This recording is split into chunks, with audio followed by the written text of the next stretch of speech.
team, tonight is the single most important game of the entire season. For the other, it's about preserving a chance at first place in the ACC and a #1 seed in the NCAA tournament. It's a matchup of Georgia Tech and 4th-ranked Wake Forest on ACC Wednesday, presented by Staples. The Deacons still have a shot at first place, but they have to win out and hope that North Carolina stumbles in the last week. The Yellow Jackets are out of breathing room at 7-7, and tonight is a huge chance for them to help themselves. Good evening, everybody. Mike Patrick along with Dick Vitale. It's great to have you with us from the ACC. We know the 3 teams are locks out of this conference to go to the NCAA tournament.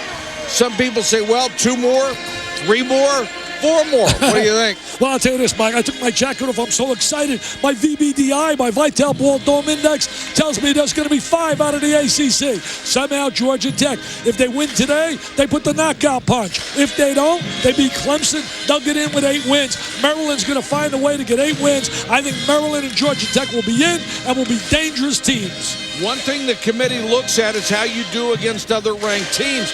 Georgia Tech's only 1-5 against the top 25. Doris Burke, that's not very good.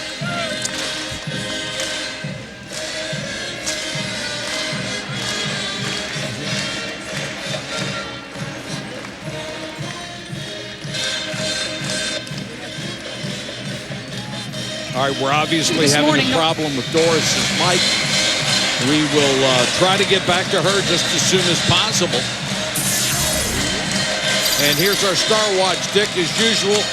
We focus on the guards in this conference. I'll tell you, 2 sensational guards. Jack has been sensational for Georgia Tech. He's been their one consistent player. On the other side, Chris Paul has had more trouble against Georgia Tech. They have rotated a lot of big bodies on him. They've been physical with him, and he's had a difficult time scoring against the Ramblin' Wreck. They have guys who are very good defenders, long-arm kind of players, and they have given him a lot of trouble, but he's an All-American. You wonder if they can keep it up. There's the officiating crew and an outstanding one tonight. Tell you, Mike, he's also an academic All-American. Jack, nice drive and gets the roll. 2-0 Georgia Tech. Wake Forest problem, if they have had one all year, has been defense. He does a terrific job getting to the basket, Jack. Danilus for 3, rims out. You're right about the defense. In their 4 losses, they've given up over 90 points. What a pass by Jared Jack, and there's Elder on the follow. After McHenry couldn't get it down, it's 4-0. Full-court trap. They want to go up-tempo. They scored a great deal in offensive transition in the first matchup. Danilus steps inside this time and hits a 15-footer. This is last game on this floor for Mr. Danilus. 4 seniors playing their final contest here at Joel Coliseum. 56-6 at home during their career. And they're undefeated this year, 15-0, trying to go 16-0. Our Sonics starting lineups tonight. Both teams going with basically a 3-guard offense. Bynum had a big game against Wake Forest, had 30. In fact, in a win, they had a 102-101 in overtime. The 2 guards, Jack and Bynum, had 53 points between them. And for Bynum, that was a career high. He has been a big scoring focus with B.J. Elder out, and now maybe they'll take some of the pressure off of that young man. Elder missed almost 10 full games with a hamstring. They went 4-5 in the 9 that he didn't play. Bynum with a runner, can't get it. Danilus clear. Paul, great speed, drives on Jack. Excellent defense by Jared Jack. They made him take a bad shot right there. And Jack showing some speed back the other way, but great defense by Levy. I'll tell you, Williams has been the one consistent force inside. He's been consistent all year for Wake Forest. Steal by B.J. Elder, the senior out of Madison, Georgia. What a fast-paced game. Oh, they're pushing. The tempo is unbelievable. Racehorse basketball, and it's the kind of tempo both like. Levy goes out on Jack. Point guard trying to go by him. Nearly throws away. Saved by Elder, who checks the shot clock. He's got all kinds of offensive ability, Elder. McHenry for three. Good position by Williams inside of Shenshire. He has had a solid year. What a contributor he's been in a post. Had 27 before clamping up in that first matchup against Georgia Tech. Did a great job changing his body. He has played so much smarter. Get out of there! Experience. That experience has really become a major factor, and he has taken advantage of playing against some outstanding post players in this league. And he'll get some recognition in the when it comes down to the All-Star vote. Danilus with a reverse, tied at 4. Danilus showing already inside-outside ability. He's all fired up with his last home game. Danilus, a much better player than his numbers would indicate the last couple of years. Had a great sophomore season. Once again, Williams with excellent blockout position against the 7. Nice pass. Williams fouled from behind by McHenry. Nice looking transition by Paul. Great vision, great savvy, great feel. Talk about All-American guards. He's one of my All-American guards. That's the little dish. If I had to pick my All-American team right now, my backcourt would be Chris Paul and J.J. Redick. Not a bad backcourt. Not bad. Do you realize how deep you can go in the ACC? What about Raymond You could go down honorable mention with guards, and you'd have two guys that you could win 23, 24 games with. Well, look at the guards, for example, down in Miami as well. Take a look at my All-ACC. I went with 3 guards. How do you leave Felton out? You got to put him there with Paul and Redick and May and Williams. That's not a bad team, and there's a lot of quality guys not there. No, I'm not going to pick a team this year. I think there's 12 guys that will be on the first team. I'm not going to do it. You want to pick a football team. See, that's the football in you. Yeah, that would work.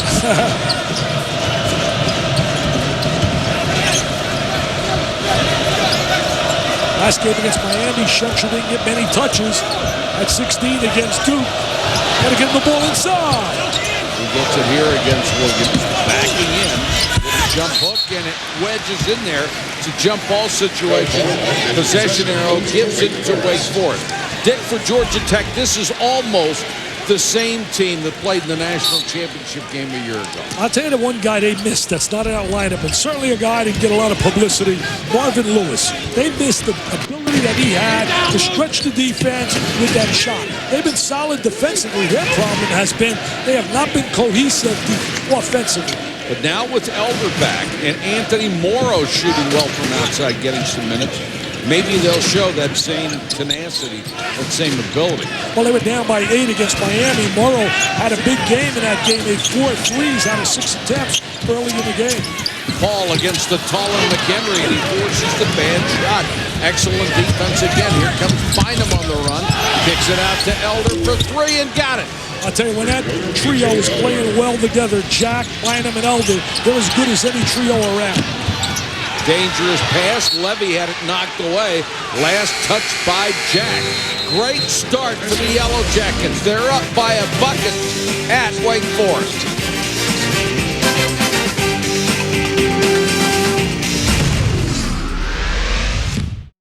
Two-point lead. Let's check in with Doris Burke.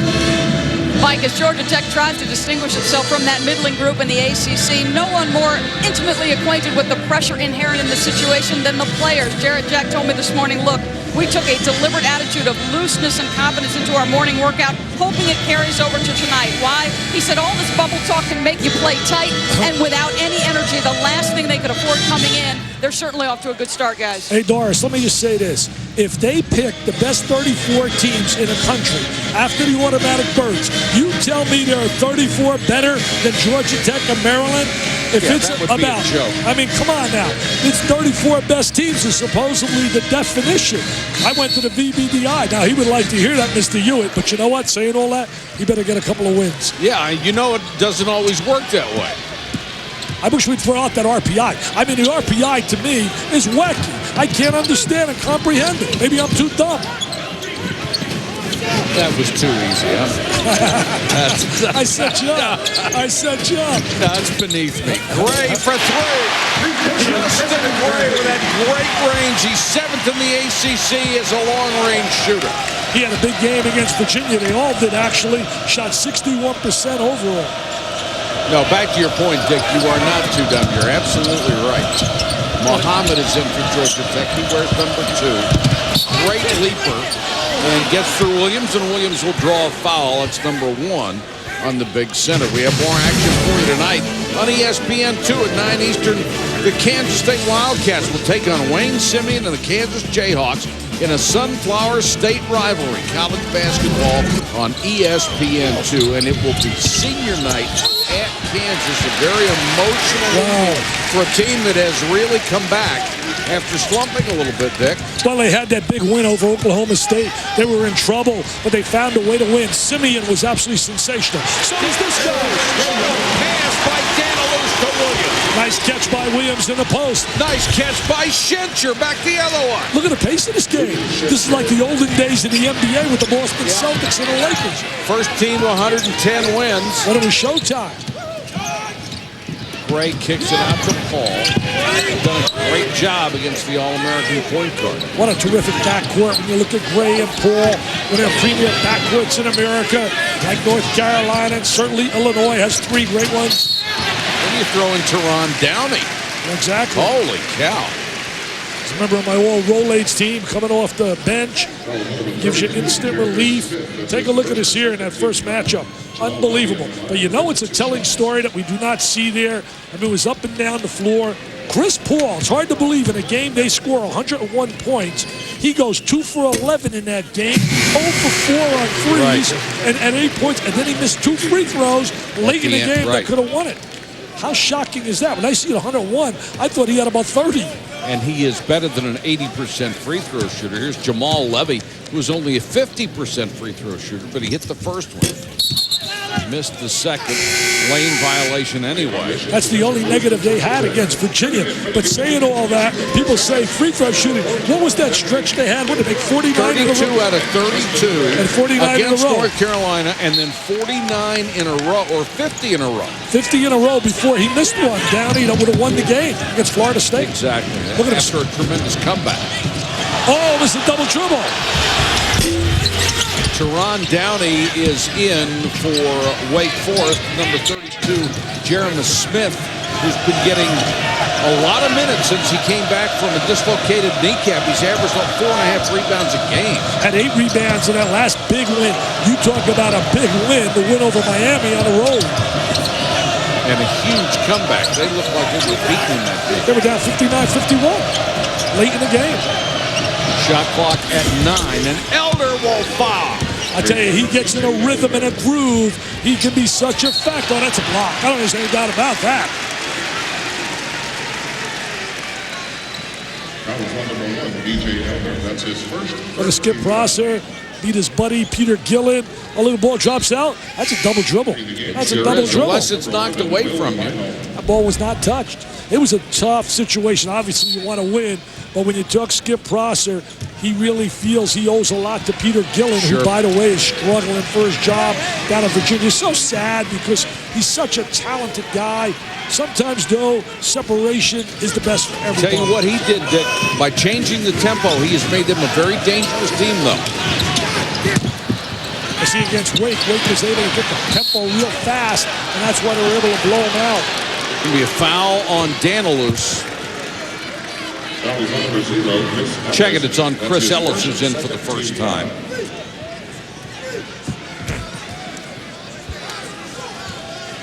Both coaches go to their bench. You know, Prosser, only Vic Bubas had a better record in the ACC through 4 years than Skip Prosser. It's been a brilliant run for him. Look at that strength. What an incredible strength to the basket by Bynum, who's really been in a struggle. He had a multitude of injuries. He was sick. They felt they shouldn't have played him against NC State. He went 1 for 6. But look at his strength taking this ball to the basket, Mike. I mean, those are great legs. Transfer comes the way of Arizona. And that's against Chris Ellis. I'm glad you mentioned the name Vic Bubas. People don't realize what a great coach he was. He was absolutely sensational at Duke. I heard him speak once at a clinic and learned so much from him. He had those great teams with Heyman and Berger and all those great guys. Did a phenomenal job, Vic Bubas, a classy guy. One of the great early coaches in this league. I always felt he left too early. Ellis being bumped inside, forced the shot. And this will be on Danilus trying to follow. And the senior from Lithuania gets his first. Pace has slowed down a little bit here in this game right now. And certainly the crowd. I thought the crowd would be much more livelier. Last game at home, they won 15 in a row. You know, Mike, think about this. Look how quiet they are. I had one of those on earlier tonight. Even yellow hair is all right. You know? Any hair. I'll take any hair. Yellow is better than none. And I've had none for many a year. There's some pluses, though. When I wake up in the morning, I'm not worried about my hair place. Bynum goes to the baseline, forced it up. Here comes Justin Gray. Pulls up for three. Danilus. I tell you, he's been the star of stars early in this game. The senior responded on his last night in this uniform on this floor. He has 6 of the Deacons' 13 points.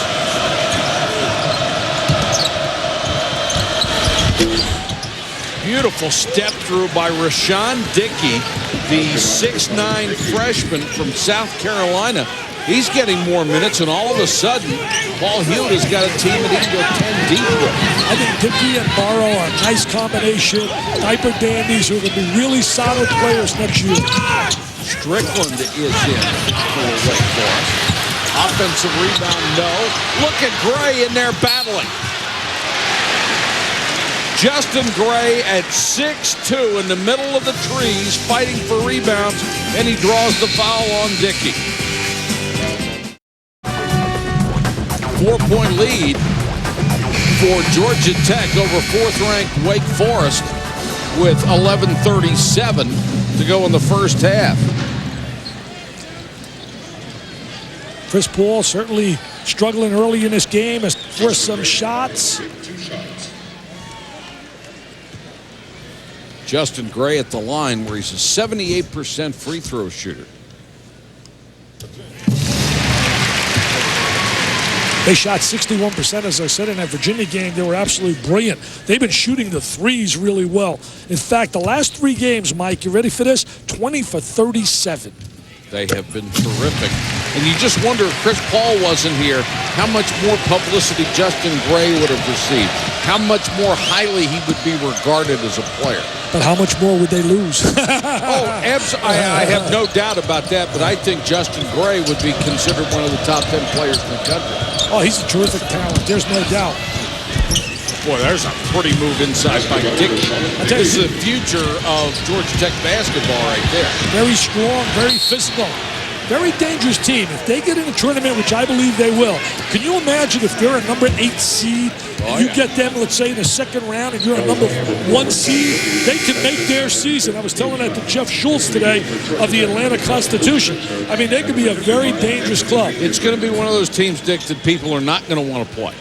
Oh, there's no doubt. You want to stay away from them, you'd want to stay away from Maryland. Now, on all these facts, how much of a factor is the 4-5 record without B.J. Elder? Well, how hard will the committee look at that? They should, and I think the one thing the committee should do, there are a lot of good people on that committee, the Bowlesbys from Iowa, certainly a lot of good people. They should lock themselves in a room and use the VBDI. They should forget about that RPI. They don't need computers, just common sense. Gray penetrates, puts it up with the left hand, won't go for it. I think they ought to use your other theory. Select 100 teams.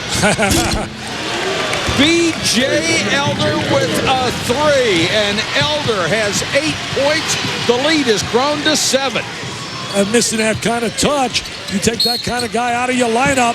Visser to Williams, and that basket will be overruled because of offensive goaltending. Visser made a great move, and who touched it inside?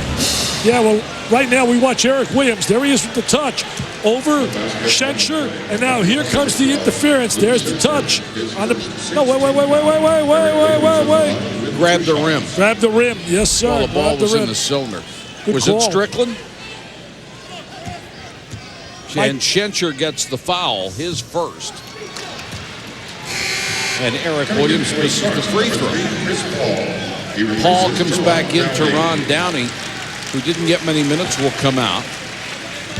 Talked to Paul today. I said, hey, come on now, give me a rundown. Are you going to stay in school? He says, I love it. I love everything about it. And we talked about the quarterback at Southern Cal who came back to school, Leonard, the Heisman Trophy. He said, hey, I'm happy here.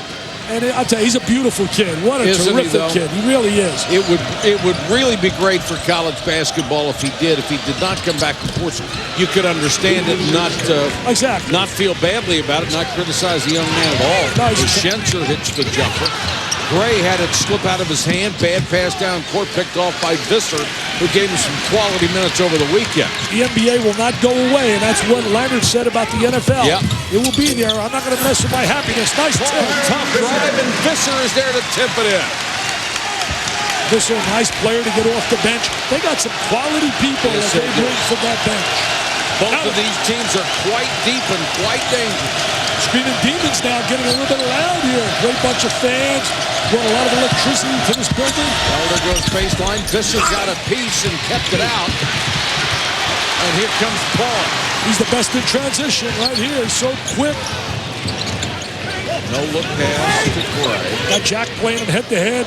They rotate a lot of people after him. Strickland really didn't get set and missed that shot. Here comes Jarrett Jack. Racehorse basketball.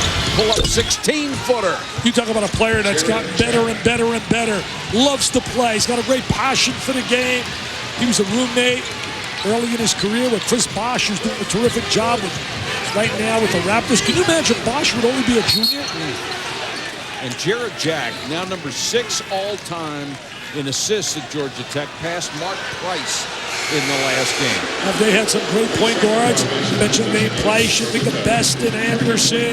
You think of Marbury, Barry. So many super point guards. I was looking at the record book today. Price number 1 in steals. Number 6 in assists. I mean, he just had a ridiculous career. And what about on a free throw line? Oh, he was J.J. Redick before J.J. Redick. That's right. Oh, there she is. Yeah, there's his mom. Eric Williams just picked up his second foul, by the way. She follows him all over. You talk about a love affair. Morrow is in for Georgia Tech, an outstanding shooter. Yeah, he's been up and down as a shooter, but that's going to happen. But had a real strong game the last game against Miami. Enos had a nice rebound again. Jeremy Smith is back in. Paul left wide open. You can't do that. He gets his first bucket and cuts the lead to 5. He's shooting better than 50% from the trifecta. Would you believe that? He's not eligible yet, though. Very selective. Yeah, hasn't taken many threes. They would like to see him be a little more selfish. Jack, what a great move. And Schencer gets through to tip it in. Jarrett Jack split a double team like a bullet. Nice tip in, though, by Schencer. Nobody laid a body on him. Big loop with that little tip in. Paul, great nice spin. Pass. Good dish, and Williams couldn't handle it.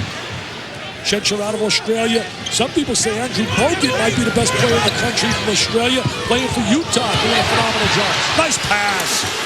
Somehow they got it in, and Williams says, hey, I was fouled too. He has 6 points. If I were Williams, I would take Paul out for lunch every day of the week. I wouldn't let him go away. Bynum stumbles, and we've got a foul. We'll be back in a minute. Davis with you in the studio. Oklahoma State, after that disappointing loss against Kansas, taking on Texas A&M. James on Curry kicks it out to John Lucas, who drains the 3. Saw a lot of that against the Jayhawks. Pokes on ESPN2, up by 7 over the Aggies. I'm going down there. I can't wait to get the Gallagher Eye, but this weekend it should be loads of fun with our game day crew. Take a look right here. We're going to watch the split of the double team. Look at Jack. See, he splits that double team. I mean, he just splits it, lays it on the glass. Now, here comes Schencer. Nobody boxes him out, and he gets the tip. Now, take a look at this one right here. We'll watch Danilus, how he feels for the double team.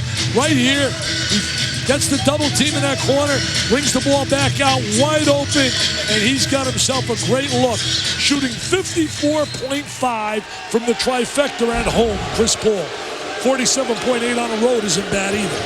Muhammad has only had 7 shots in the last 3 games for Georgia Tech. And bothered by a leg injury. So athletic, good defensive player, very active.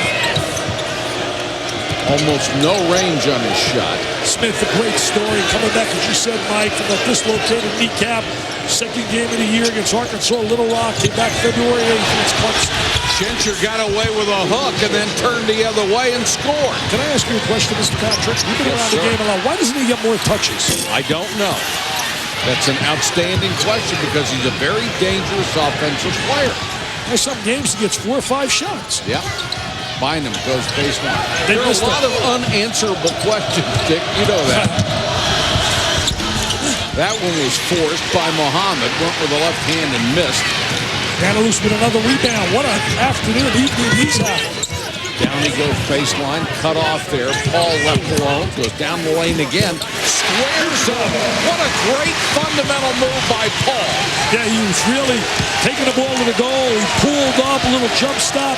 Rather than go right flying through to the basket, he would have charged. Kid with no weaknesses whatsoever. Smith with an air ball from 12 feet. Nobody blocked out Muhammad, and he gets a chippy. Well, Wake Forest having a tough time blocking out. Not really doing a job, and they're normally a very good rebounding basketball team. Skip Prosser said we have to do 2 things, play defense and rebound. Sometimes they really do neither. Well, I'll tell you this, they got to commit to the defensive side. If you talk about winning 6 in a row in a national championship, you got to guard people. Jack, good pass, but Paul took it away from Schencher. Can't just rely on your offensive expertise. 2 on 3, what a move, and then he is hammered. Holy cow, Jeremy Smith just killed him. He is really unbelievable. That quickness, he takes such a physical pounding. People really play so aggressive on him.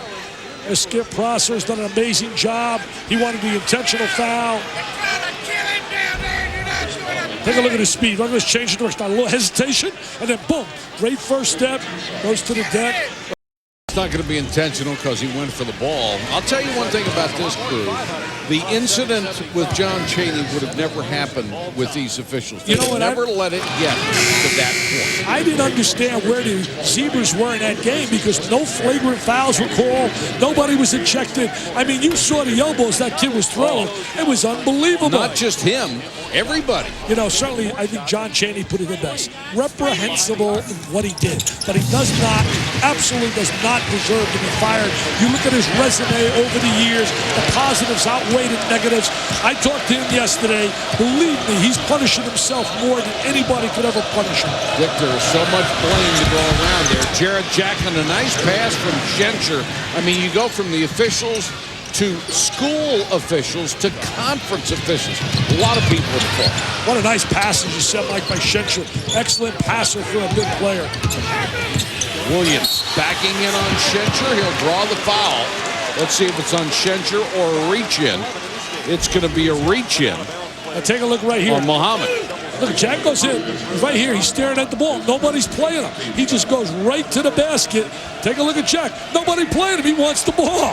He says, hey, you release the cutters. Somebody's got to pick them up. You got to communicate. I mean, you're not going to win 6 in a row unless you lock up and you defend. Because there'll be games in the tournament along the way. That ball is not going to go in. It's not going to be like the ocean. It's going to be like a little teapot. Eric Williams down with 7 points. The young man who came to campus here at Wake Forest at 320 flabby pounds and has worked his way down to 290 muscular pounds, and he has become a terrific center for Wake Forest. They've cut the lead back to 6 again. He's got a beautiful mom as well. She is so behind him. It's great to see the families just pull the same way. The great love they have for their youngsters. Always there, showing them support. Wake in his zone. McHenry double clutch, jump hook. Schencher tried to follow. No, here comes Paul on the run. Here comes the mayor, man. Here comes the mayor of Winston-Salem. Levy wide open. Rims the 3, and Elder gets a rebound. Elder gives you an extra rebounder from the guard slot. Jack got caught up in the air. Bad pass. Yeah, that's Downing for Wake. This guy can put points on the board quickly, Downing. He's had a solid career, never molded zone. Started 31 games 2 years ago before the arrival of Paul and Greg. Paul had Schencher on him, got it down to Danilus. He missed, got it back, draws the foul. And Danilus can't believe he missed that shot from the baseline. This is the best I've seen him look in a long time, Danilus. You know, the amazing thing about Danilus, he had a tremendous sophomore season. Then he hurt his knee as a junior. It looked like he lost confidence, and then his role changed on his team. There's so many other guys who can provide points. So Danilus was asked to do a lot of the invisible things, and he's been criticized for it, but he's been an upfront kind of kid about it. He has been, and the injury certainly set him back. Hey, Doris, you know a lot about point guard play. Your assessment of Mr. Paul and Mr. John? Both guys, one of the two of the most efficient guards in the ACC. But guys, just a little story about Vitas Danilus. He is a guy, along with Jamal Levy, who showed up on campus the summer prior to their freshman year, guys. Neither guy had nothing. I'm talking literally nothing. No pillow, no blanket. They were covering their mattresses with towels. Communication was a problem because of Vitas' accent. But guys, though they quietly go about their business in an unassuming manner, both have had their share of impactful moments for this program. I'm laughing hysterically here because Mike Thatcher can't read my writing. No, I can't. Nobody can, Mike. Nobody can. I write like a doctor. Danilus. Williams offensive rebound. And the ball's knocked out of bounds. 3:58 to go in the half. Still a 6-point lead for Tech. And Jay Billis coming up on the UPS halftime report. Jay will unveil all of his all-ACC teams and how one play might make a difference there. We'll get you up to date on teams looking for a bid and trying to close out conference titles. Speaking of closeout, Wake Forest could do a better job of that, perhaps? Well, I think they can always do a better job defensively. You notice Georgia Tech is running a lot of pick and roll, trying to make Wake Forest guard it. I think the one thing that is standing in the way of Wake Forest being perhaps a national champion, they've got to play better defense and rebound better. I think they have it in them. They got to bring it out. And Jay, you're absolutely right, which is something that Skip Prosser has dwelled on all year long. And I like the way Jay puts together his NCAA tournament field because he's only got 65 teams in his game. Not really. He's got about 130. I heard him. Digger's got about 200, and I got 110. Boy, talk about the pot calling the kettle black. I'll see Jay down there at Oklahoma State. What a great place. Gallagher Iba will be there Saturday. Paul. Tough shot right there. Look at Williams working on the glass. Another good offensive rebound, but has this one taken away by Muhammad. Gives it up to Morrow, and this is Bynum as Georgia Tech can continue to go deep into that bench. They got Danilus playing Bynum right now. He's got to get back his scoring ability. He didn't score from the field against Miami, but went 7 for 7 on the free throw line. Morrow being hounded by Gray, and now he switches to Bynum with 10 to shoot. Oh, he got fouled there. He got bumped. Boy, Gray didn't like the call. He thought it was just a slip, and this will put him in a bonus. Thursday got Miami with Duke, Purdue, and Illinois. Gene Katie's so sad with the way his last year is. Yeah, you'd like to see him go out on top, but obviously it's not going to happen.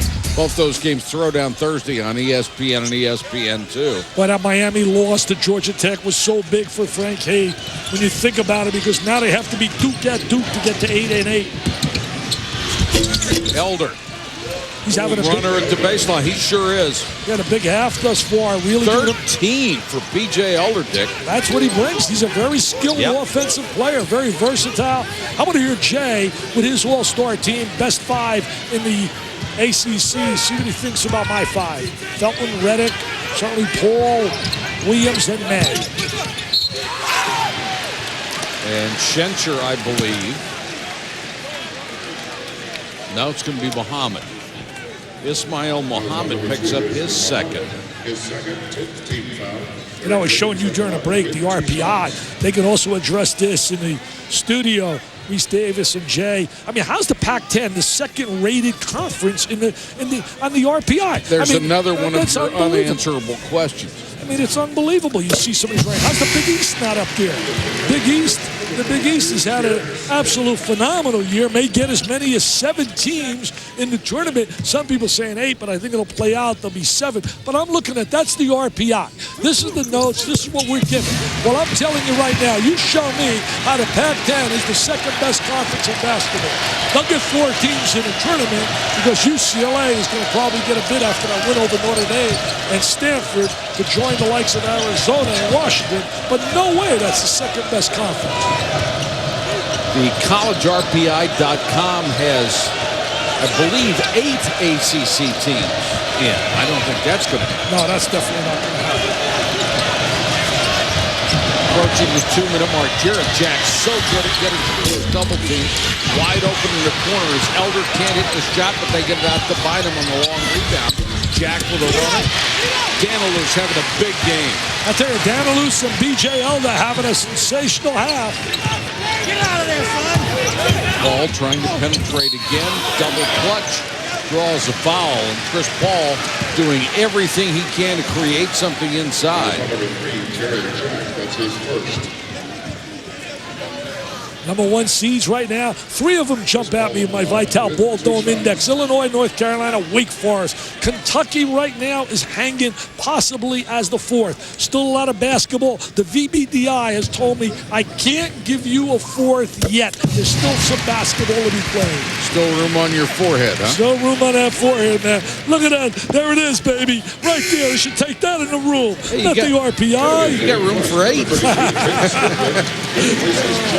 That's so much fun. I'll tell you what, I only wish that all the people, as you look at the free throw line, 13 for 60. Well, Wake Forest is driving and driving, playing aggressively, and you're going to go to the line and then make it up. Paul hits another free throw. They hit a school record in the win over North Carolina. The only time those teams will meet in the regular season. They had 32 out of 32. And as a team, they haven't been that good from the line this year. And you and I sat here for that. Nice pass. Shencher again. Nobody blocking out. Fundamentals, as Jay said, you got to rebound, you got to block out. It's about technique and it's about desire. Paul left wide open. Maybe he had too much time to think about it and missed it altogether. He said, my fault, my fault. Just a great kid, very unselfish, all about winning. Told me before the game, I'm having so much fun because we're winning.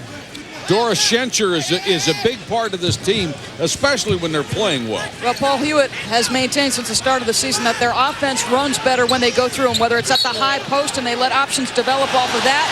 He's one of the better passers in the game, Dick, out of that high post area. You know, he really is. And Doris, we saw him against Duke. A lot of good things happened when the ball went inside. The one thing, though, late in the game, Doris, if you remember, had 2 dunking opportunities and didn't finish off the play where they would have been able to beat Duke. That's really been the only downside to his career. He hasn't been able to finish a lot of stuff. He has improved dramatically, like in strength of his hands and his ability to be an offensive threat inside. His knowledge of the game has always been very high.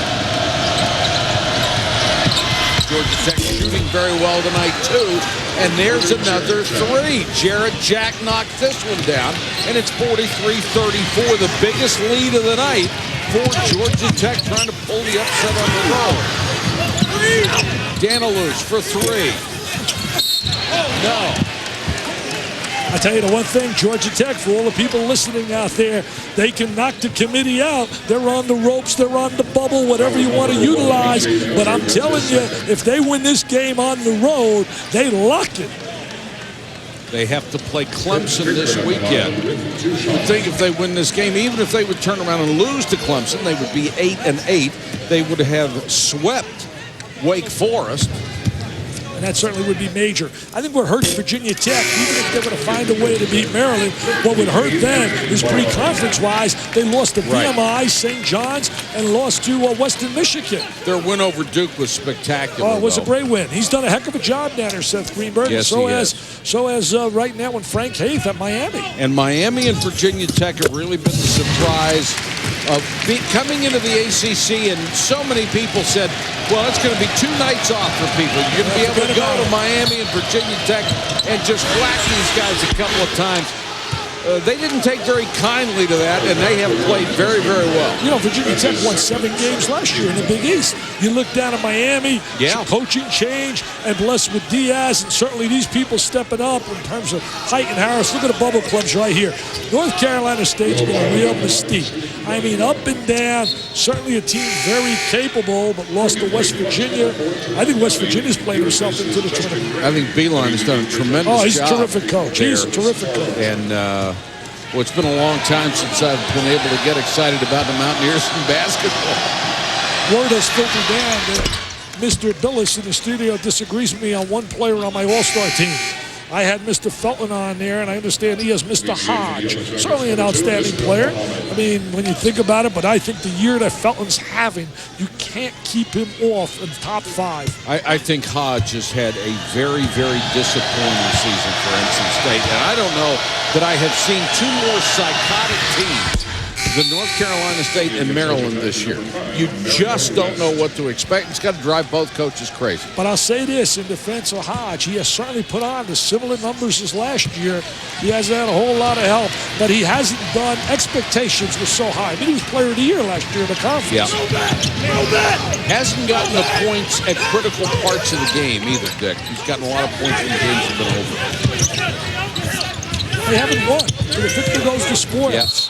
Downey is bumped on the way in. He will draw a foul, and there's been a lot more whistles after the initial 4 or 5 minutes when the tempo was just terrific. Look at this last 6 minutes. There's a big drought here by Wake Forest scoring, something that has not been.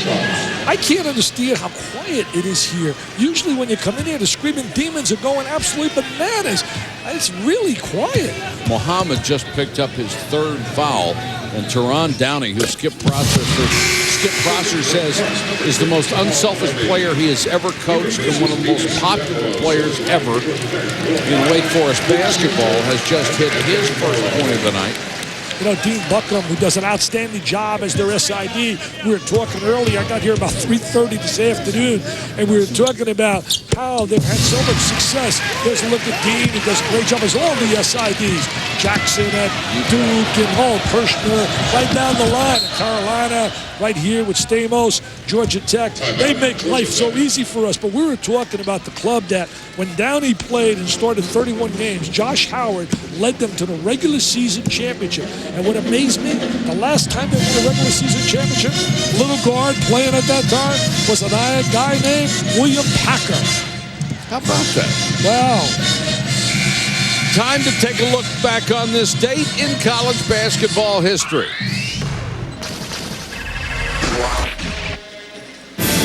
As a milestone for his coach hung in the balance, Maryland's Drew Nicholas looked to put NC State away with a 3-pointer. And Maryland knocked off the Wolfpack 68-65, win number 500 in the coaching career of Gary Williams.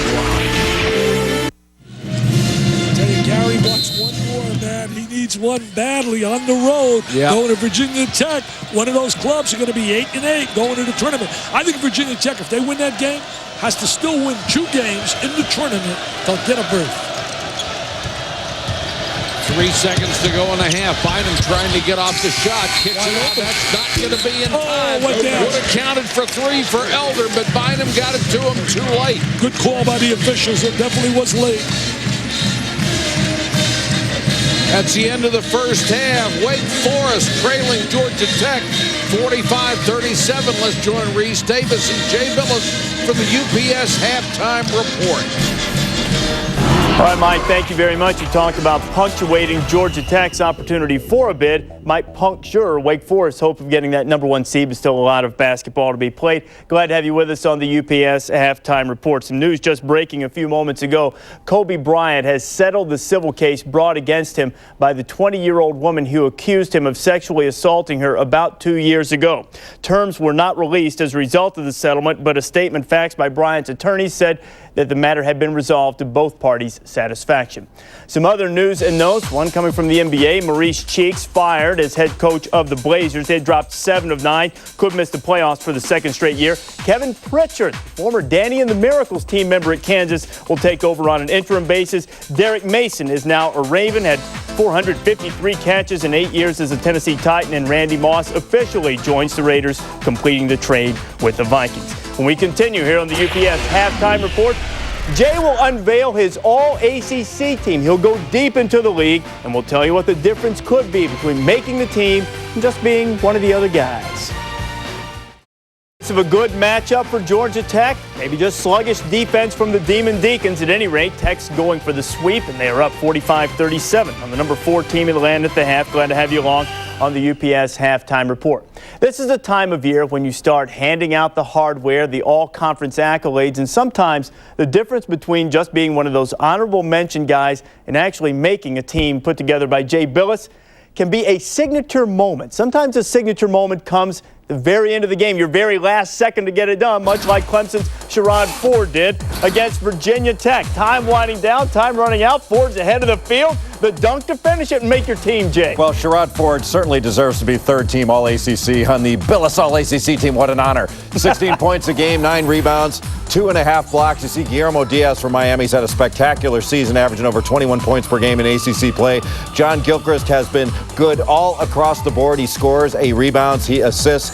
Xavier Dowdell, the left-hander, can really guard people. He scores as well. And Jawad Williams has had an outstanding season for North Carolina. There's the third team. Now taking a look at the second team, maybe a little bit of controversy. Raymond Felton arguably could be on the first team. He's had a spectacular season running the North Carolina offense in transition. 13 points a game.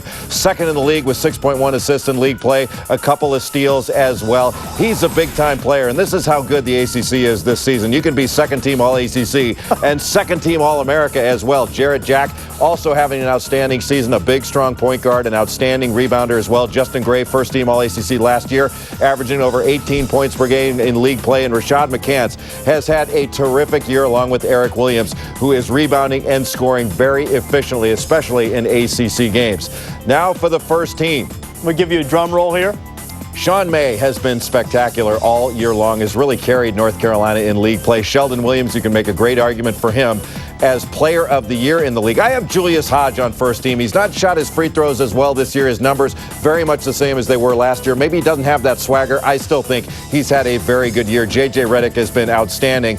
Over 24 points per game in league play. And I think the player of the year in this league has been Chris Paul of Wake Forest. In ACC play, Chris Paul has controlled the game at both ends. 16 points a game, 7 assists to lead the ACC in league games, and leading the ACC in league games in steals, just under 3 steals per game. He has got poise out on the floor. He's an outstanding leader, and I think he makes a great case for National Player of the Year as well. For Freshman of the Year in the ACC, it's Marvin Williams. Per minute, you're not going to find a more efficient player in the league than Marvin Williams. Unbelievably talented. He is athletic. He can play inside. He can face the basket and shoot from 3. He is just a spectacular player. The Coach of the Year, I'm going with Seth Greenberg of Virginia Tech. You can make a great case for Frank Haith from Miami. Mike Krzyzewski at Duke has done an outstanding job. Skip Prosser has been great at Wake Forest, but Seth Greenberg has really had the surprise team out of the ACC this year, and that has been Virginia Tech. Beating Duke at Virginia Tech. They've won 7 games in the league right now. They are 7-8, 1 game under 500. I don't think anybody predicted that Miami and Virginia Tech were going to do what they have done in this difficult league this year. He thought it would be quite a transition period for both of them, and they've adapted quite well in the early going, although it appears that Virginia Tech's hopes of getting into the NCAA tournament were dunked away by a third-team All-ACC member. We'll get you up to date on what's going on between Oklahoma State and Texas A&M after this. Jay, Digger Phelps, Chris Fowler will be there for the launch of ESPNU, and over the first week or so, you'll be able to see 28 men's and women's games from conferences around the country in championship week. Good way to christen ESPNU. In the Big 12, Oklahoma State coming off that heartbreaking loss against Kansas. They're over on ESPN2 right now and struggling a little bit with A&M at home. Oklahoma State shot 50% in the first half, 6 of 12 from 3, but Texas A&M hanging in there. Billy Gillespie doing a really good job with that team. Antoine Wright really playing well. And, of course, Oklahoma State hoping for a little help against Wayne Simeon and the Jayhawks after they fell short in Fog Allen Fieldhouse. K-State going in there to take on Kansas. That'll be second half of the doubleheader over on ESPN2, about 5 minutes after 9 o'clock Eastern Time, or 5 after 8 there in Larrytown. In the Big East, UConn, of course, has its eyes on a share of the regular season title in the Big East. Georgetown with an eye on a bid to the tournament, and they're playing tight in the first half. Georgetown, a really solid team. They could use this win, but Connecticut really on the rise thanks to the great play of Marcus Williams and his maturation as a point guard. And Jim Calhoun in this game trying to match his buddy Jim Boeheim and reach that 700-win plateau. Calhoun with a 2-point lead there in the first half. Seton Hall and Villanova. Villanova still in the early going, trailing at home to the Pirates by 3. And speaking of 3, B.J. Elder was able to deliver one off the feed from Will Bynum. And once again, the Jackets playing well against Wake Forest. Second half just around the corner between the Jackets and the Deacs. 37. Dick, here are some of the first half highlights on Game Track. I'll tell you, Schencher did a nice job, and so did Elder. Between the 25 points, 11 for 17. Schencher with some good offensive rebounding ability. And I'll tell you, on the other side, Chris Paul wasn't pretty. He had 8 points, but he shot 2 for 7. A lot of struggle in terms of getting shots. I don't think we've given enough credit. You and I talked about it off the air. The defensive effort of Georgia Tech. Absolutely. Georgia Tech's number 1 in the conference in points allowed, number 1 in field goal defense, number 1 in three-point defense. That's how you hold the number 3 scoring team in the entire country to 37 points in the first half. Yeah, they also shot 9 for 27, which equates to 33%. A high-powered offensive club like right now Wake Forest really having a tough time against that Georgia Tech defense. Showed a little zone right here to open up the half. A little adjustment being made by Skip Prosser. Jack gets it to Elder. Got it for 3. That's smart by Jack. Going to the hot hand. Bringing it over to B.J. Elder, who stepped right in the gap in a 2-3 zone. 16 points for Elder and the biggest lead of the night for Georgia Tech. They may be putting a Rocky Marciano knockout punch on the committee if they get this W here tonight. Yeah, this would pretty much take care of it.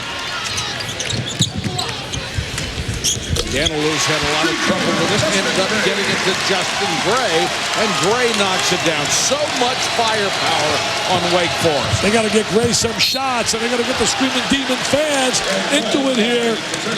That's a jump in the possession arrow. Will give it to Wake Forest. Let's go to Doris.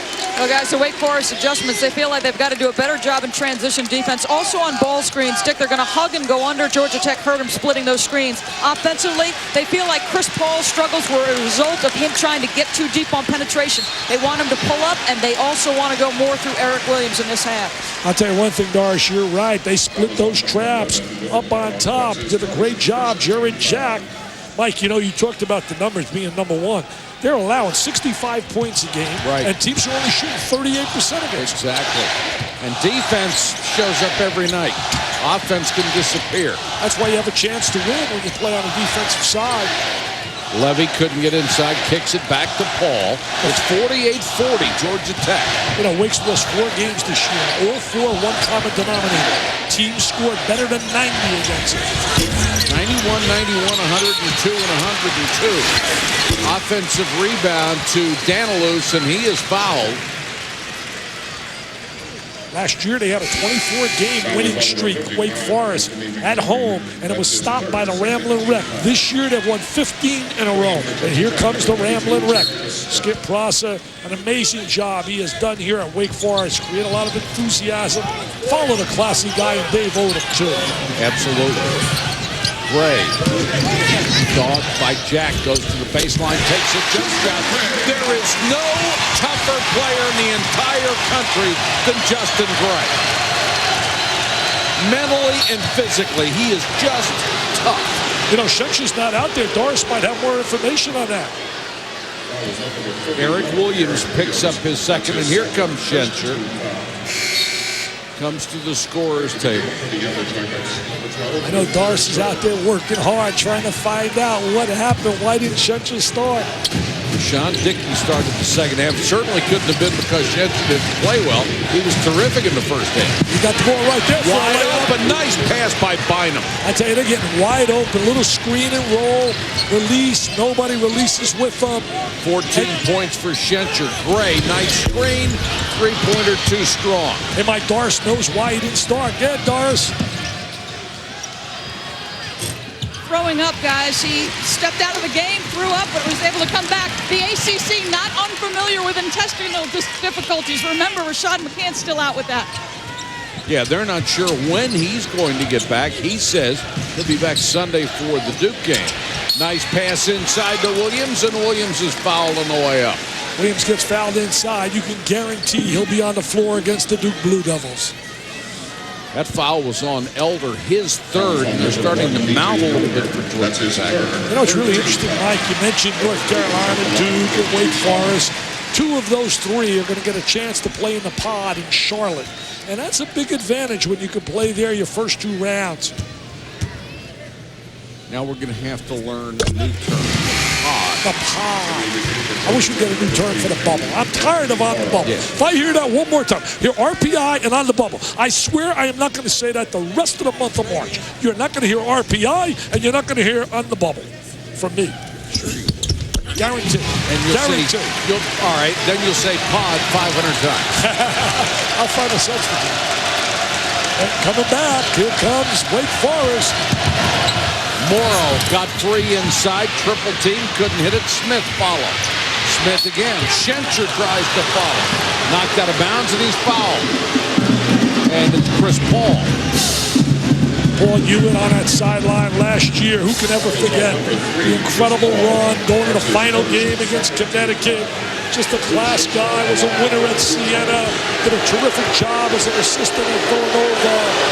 You know, they're 7-7 right now. Last year they were 6-7 at this point in the year. Exactly, they told me that tonight. Nobody remembers that. Exactly. But they had some great wins early last year. Remember when they put the hurt on Texas Tech? Absolutely. PNIT beat Connecticut. Nice touch by Schencher, gets both free throws to lead back to 8. And the game that made them, I think, really grow up was the win at Duke. Schencher with a season-high 16 points already. Yeah, only had 6 shots against Miami. Levy, nice pass inside. Danilus bobbled the ball and kicks it back out. Fortunate not to throw it away. Schencher's size made him throw that ball outside. Danilus wants to get it to Williams. 9 to shoot. Now Paul's got to back out. He's got Jarrett Jack on him. Nice crossover dribble. Got caught up in the air and traveled. Excellent defense by Georgia Tech. Schencher's size, you know, he's a shot changer with that size inside Sure. as well, Mike. Take a look right here. Now look, there's his size. Look at that. Look at the big guy. The guy from Australia with those arms. Danilus says, I got to get it out of here. I got no shot. I would love to see Andrew Bogut play. I have not seen him play for Utah in person. Just seen highlights. He looks pretty darn good. That's terrific. Talk to some NBA people today. Charlie, you can be the top three selections. Jack open for 3. Offensive rebound and a foul. You know, This will be on Justin Gray. That's 3 on Gray. Wake Forest is the only team to go down to the pit in Albuquerque and beat a really good New Mexico team. They're doing a heck of a job. They got Granger back now. They had a win over Utah. What an intimidating place. Oh, yeah, Rudy Davalos does a great job as AD down there as well. I spoke there once at a banquet. Those people have a passion and love for the Lobos.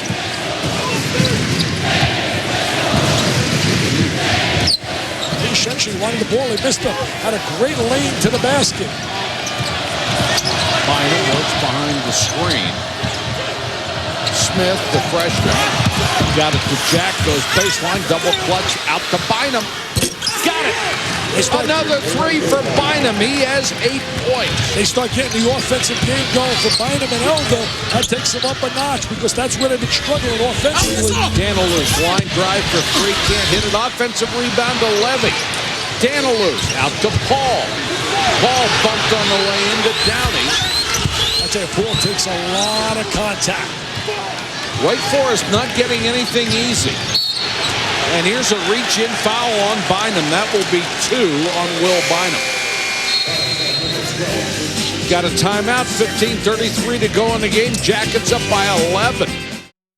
Reese Davis with you in the studio. Texas A&M and Oklahoma State. And over on ESPN2, Jameson Curry was in trouble. John Lucas looking for Ivan McFarland and appears to have found the basket. They only gave him 2 points initially, so apparently McFarland must have touched it. At any rate, Oklahoma State with a 41-35 lead at the moment. Of course, the Pokes are hoping that Keith Langford and the Jayhawks can't beat K-State. They trail Kansas by 1 game in the standings. K-State tries to play spoiler 5 after the hour. Kansas State traveling to Kansas. Kansas now number 7 in the country, and it will be senior night, a very emotional time for them against their arch rival. That'll be Rock Chalk, Jayhawk. Kansas had that great win over Oklahoma State and lost 3 games in a row. Came back. Look at this right here, Wake Forest. Look at those 4 losses. I mean, unbelievable. The points allowed wins, 69.4. 4 losses, 96.5. I mean, that is just absolutely incredible. You can't allow those kind of points against quality teams and rely on your offense to take you to the winner's circle. And they were even in rebounding in those 4 losses instead of having the big advantage they normally have. And Skip Prosser, of course, knew it last year. He's known it this year. That is the Achilles heel for this ball club. As far as offensive firepower, they can play with anybody. You know, Skip Prosser said it himself, and he knows that. He said, we have to make that commitment. And they start showing strides. Other than that one game, they won 8 out of 9, losing to Duke, they have been playing better defensively.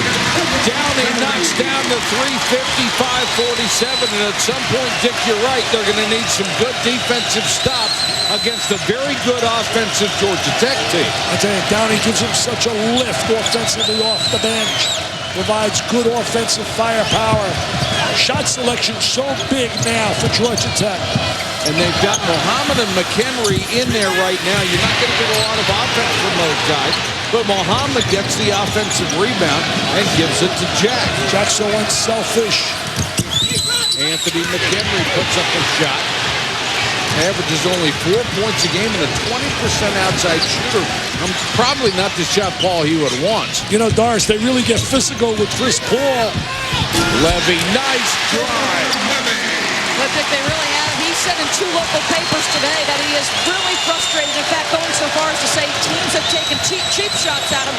Skip Prosser has said, I have to gauge how he's reacting in-game. There are times where I have to substitute or at the very least call him over and say, listen, calm down, play the play, not the officiating. We'll see how it goes on through the NCAA tournament. Increasingly, play gets physical as the postseason approaches, guys. Well, you know, reputation, the star, and that's going to happen. I think sometimes they like to play out of the league because all these teams are so familiar with all of their plays, the tendencies, they understand all of that.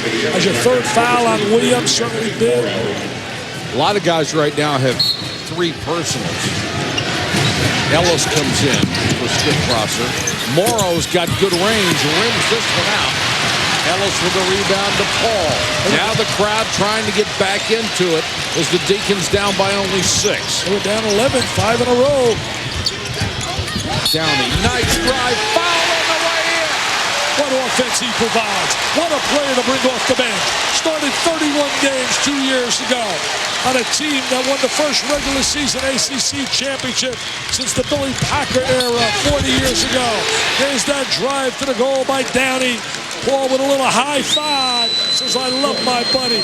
What I like about him, he didn't pout and sulk when he went to the bench because of Gray and Paul. He has been a terrific team player, which is why the coaching staff and his teammates just absolutely adore this kid.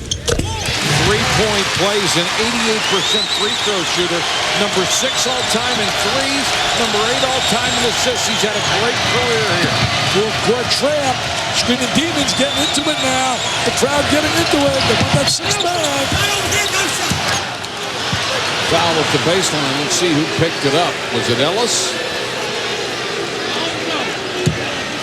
Take a look at the foul trouble right now for Georgia Tech. Muhammad, Elder, Mike, McHenry, Smith all with 3. Wake with Gray and Williams with 3. That last foul was on Downey and not Ellis for the reaching on the baseline. So first 35 non-shooting foul. Levy knocks it away. Muhammad is back. 2 great leapers. Ellis gets it. That's a foul from behind by McHenry. And that trail, look at the Screaming Demons. They're really into it now. Look at Gray cheerleading. And that's 4 on McHenry. That was an excellent defensive play by Jamal Levy, the senior from Panama City. Yeah, he did a great job. There it is. Good anticipation. Makes like a defensive back. Now he's going to find the trailer, and there's the foul from the back. Ellis, the 6'9" junior from Marietta, Georgia, has an unusual-looking shot. It's got spin from the side on it. His daddy had some shot. Well, didn't he? Did his father, Dale Ellis, flat out shoot the basketball? He didn't shoot it like this, though, Dick.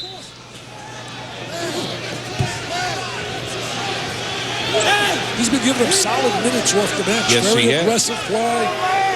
55-53. Dick, all of a sudden, they're back within 2 points. You know, when you go to the bench and you bring in the likes of Downey, Strickland, Visser, and Ellis, that's pretty good people off that bench. 13:23 to go. Wake Forest a 9-0 run to get back within a bucket. Elder right now has got to step up his game offensively. He and Jack got to provide some offense. Reach and foul on Levy. That's only one on Jamal Levy. More action for you tonight on ESPN2. At 9, Kansas State takes on Wayne Simeon and the Jayhawks.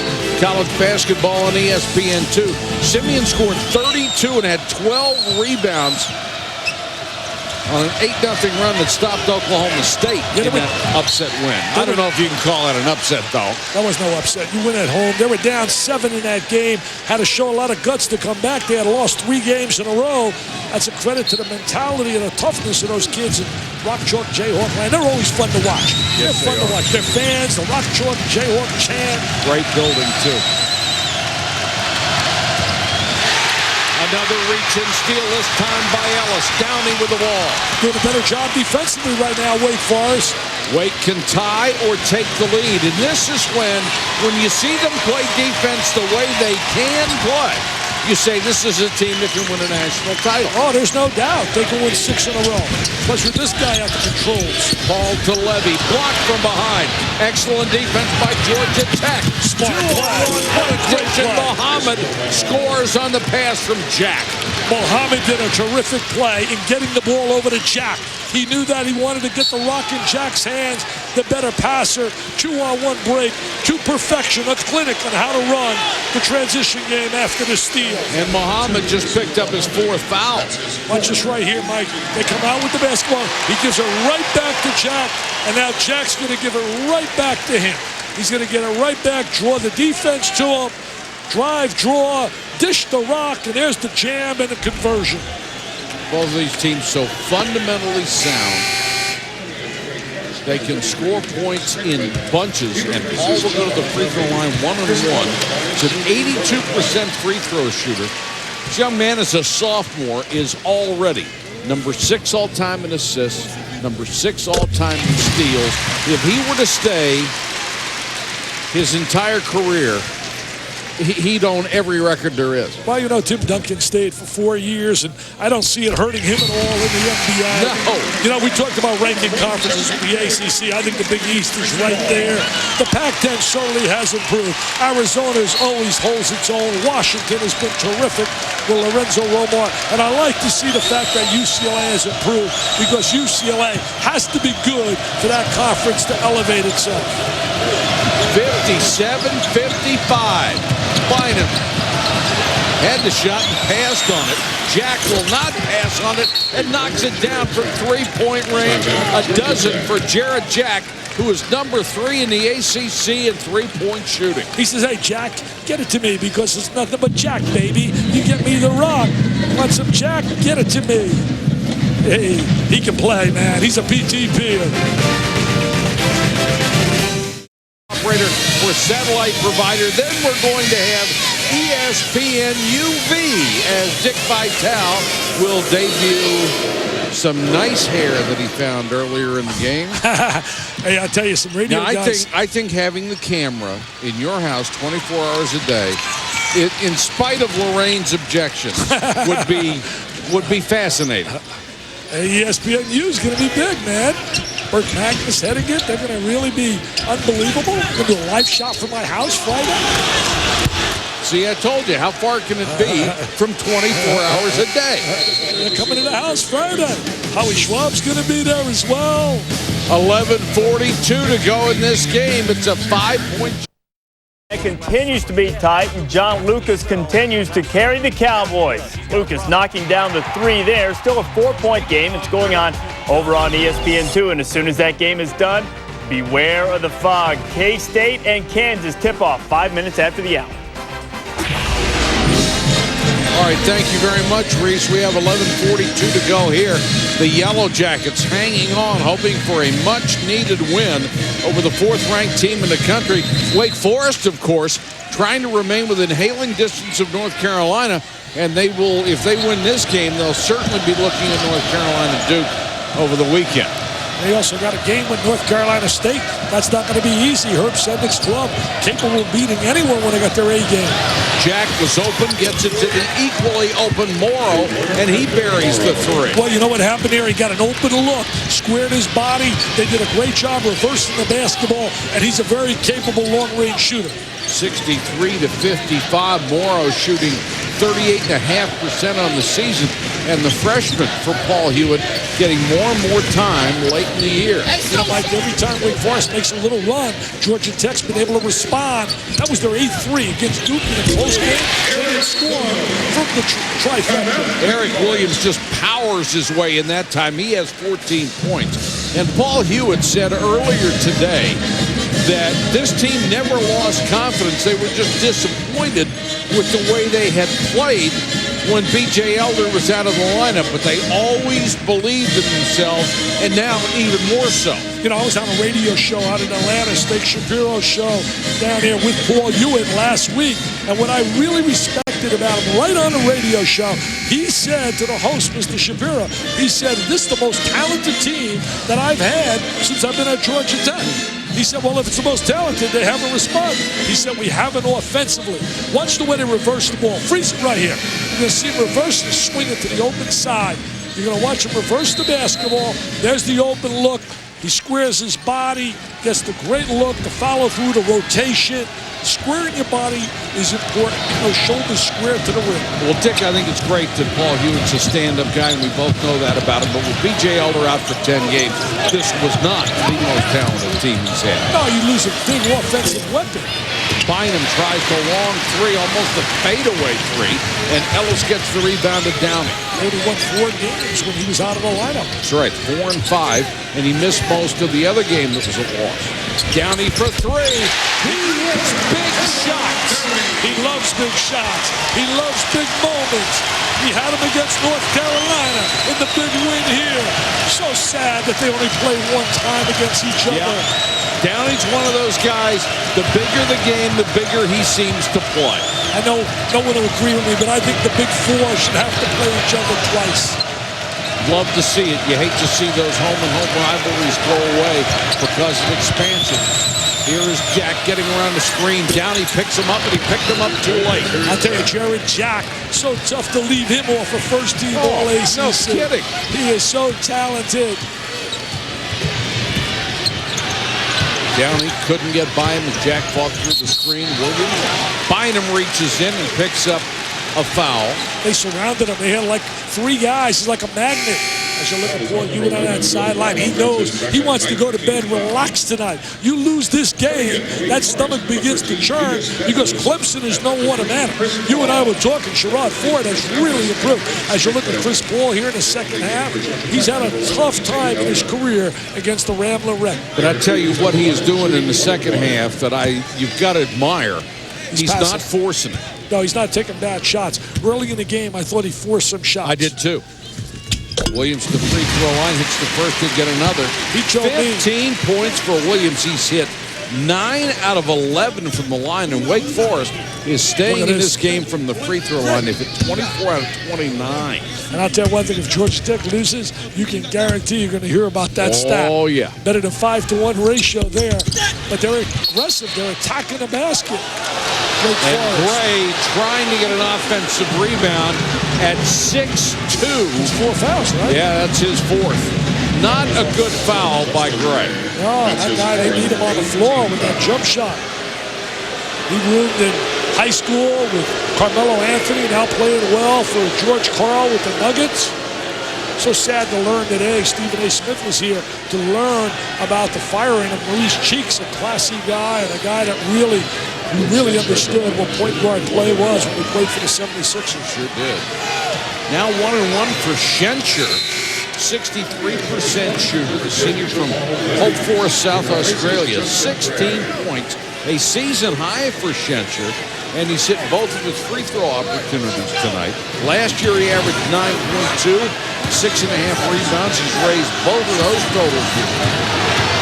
I tell you, you think about the ACC, since 1990, Mike, they've had 8 teams make the NCAA at large berths despite losing team records. In teams that are lost. Virginia in 1990 was 6-8. Georgia Tech in 91, 6-8. Virginia again. So it's happened. But I'll tell you what, I wouldn't want to go to bed at night as a coach thinking about that. It'd be 7-9.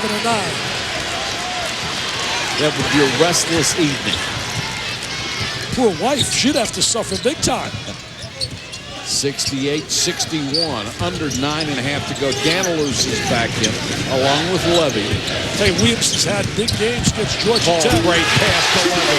Very unselfish. That's the great vision, the feel, the court savvy of Chris Paul. Got to make that instant decision whether to lob it, make a chest pass, make a bounce pass, kick it back out, and he invariably makes the right decision. Well, he always seems to make that right decision. Without mentioning Williams, he had 27 in the first matchup. Mario West getting his first opportunity to play, and West will draw a foul, and that is going to be on Teron Downey, his third. We've got more from Doris on Chris Paul. Doris? Well, he's doing exactly what his staff told him to do at the half. Guys, remember, they said, make sure you pull up inside the lane. Don't get too deep. Obviously, good pass behind the defense. Dick, you said it. His decision-making in the second half, much better. Yeah, Doris, he really does. Great decision-making. Just like our cameraman, Timmy Chu, who made a great decision, marrying a gorgeous lady. And they just had a little baby, Marilee. She just came home from the hospital, and word is she looks like the mother. Good. He does a great job with that camera. All our people, Yeah, I tell you, they really do. I admire and respect all our people behind the scenes. We get a lot of the credit. They do a phenomenal job.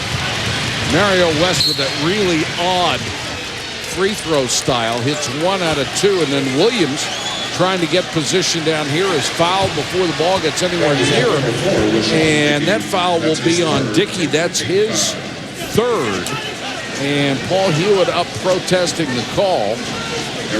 Eric Williams having a big game. Paul Hewitt really wondering how they're going to be able to deny this guy. Hey, by the way, this whole crew's going to Washington for the ACC. I can't wait. Next week, that tournament's going to be phenomenal. Be a lot of fun down here. Hey, I wanted to tell you this. My boss called today, your boss, Dan Steer. My guy, Dan Steer, passed the word. You ready for this? College basketball? He was ecstatic. He said the ratings are way up on ESPN. Way up. Maybe we should ask for a raise. You go ahead.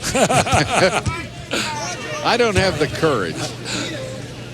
All I can do is fire us. Exactly. Schencher. Great people to work for. Check it. Williams hits both free throws, 69-65. They're back within 4. Here come the fans again. They just can't get over the top. And every time they make a little run, a big play happens out of Georgia Tech. Elder forced that one from the baseline, and that one's knocked out of bounds. They're going to say last off of Danilus, and now here comes Mike Wood. Great piece of officiating because he had a better look at the play, and they'll give the ball to Wake Forest. That was an excellent call. We had the same angle he did. Mike Wood is an excellent official. He had the great look. He had the vision. And as you said, that's good officiating. You go to help out your partner, and you get it right. Skip Cross at Wake Forest. They want a #1 seed. Mark Freidinger does a great job as their analyst, and he said they got to get a win here. Danilus is for 3. It's a 1-point game, and Danilus has 11. Danilus certainly has been very active. Oh, yes, this is the crowd that I saw earlier this year. Here's the Screaming Demons. Now in the zone. And Paul Hewitt wants a timeout with 8:08 to go in the ball game. Place is alive. Now, Jim, I think what he just did here, what Paul Hewitt just did, was an excellent piece of coaching. The next dead ball is the TV timeout. He knew he couldn't wait. You know what else is great about it? You'd like to call the timeout while you're leading rather than behind. Psychologically, Great point. Psychologically, you want to call that timeout when you're on the plus side. Danilus going wild. Now, if you're Paul Hewitt, what do you tell your team? You got to tell them shot selection, understanding good shots, and defending. They got to do a better job of defending Williams in the post, but understanding that the right people must shoot the basketball. West Durham must be going wild on radio. Woody Durham's son. They do a phenomenal job, those guys. I love them. to start cotton here as well.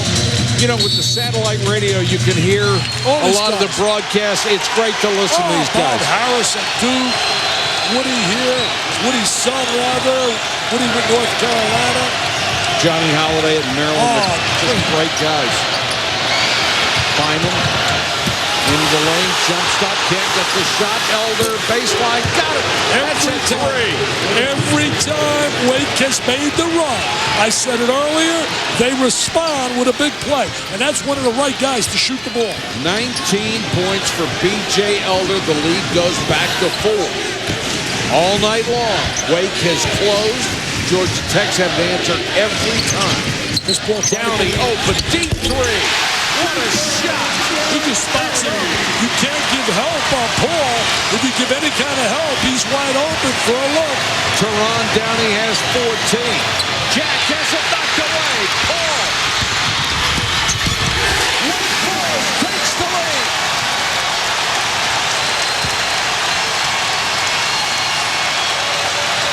So explosive. The first lead in a long, long time.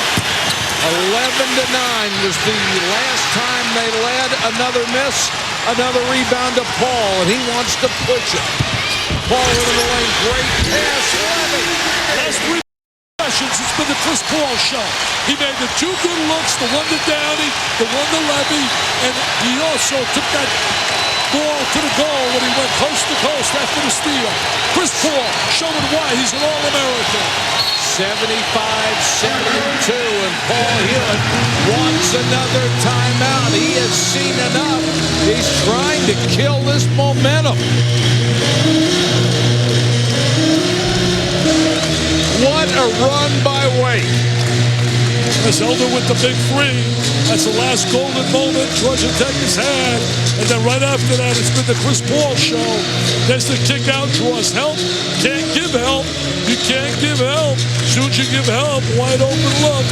And then look at the look here. The great fishing. Drops the dime. Puts the bounce pass right there for Mr. Levy. Dick, that's what makes both of these teams so dangerous. They each have 3 or 4 guys who can shoot the outside shot.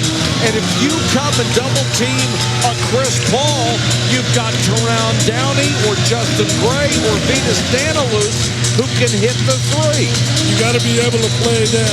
You got to play them head to head, and you can't give help. You really can't. You give help off Downey and Gray, you're just giving them a 3.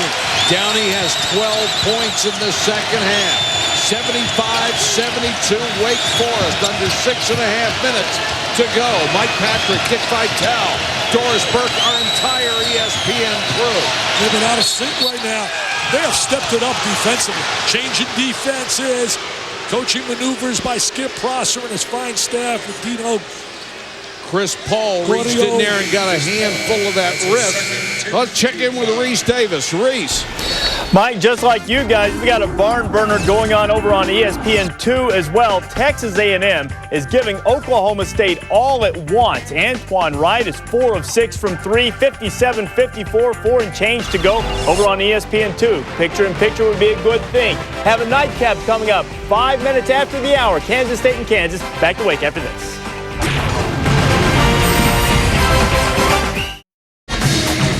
6:14 to go in the game. The lead is 3 for Wake Forest. Dick, this is one of these games you just hate to see either team lose. They're really unbelievable. Look at the free throw line right now for Georgia Tech.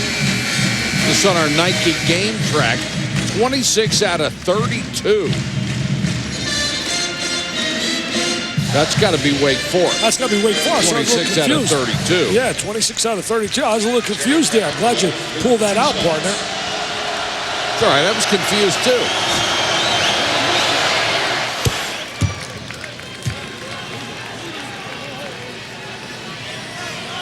75-73 as Jarrett Jack knocks down a free throw. Boy, these last 6 minutes so big for both clubs. As you said, Wake Forest, their dream is they want to be ACC regular season champs. Need a little help from Duke in terms of beating North Carolina, and also they want to be a #1 seed. Georgia Tech 10 out of 11 from the free throw line. And, of course, if North Carolina stumbles at all, Wake Forest would have the tiebreaker advantage. Exactly. Because they won the only head-to-head meeting. And they get to #1 seed.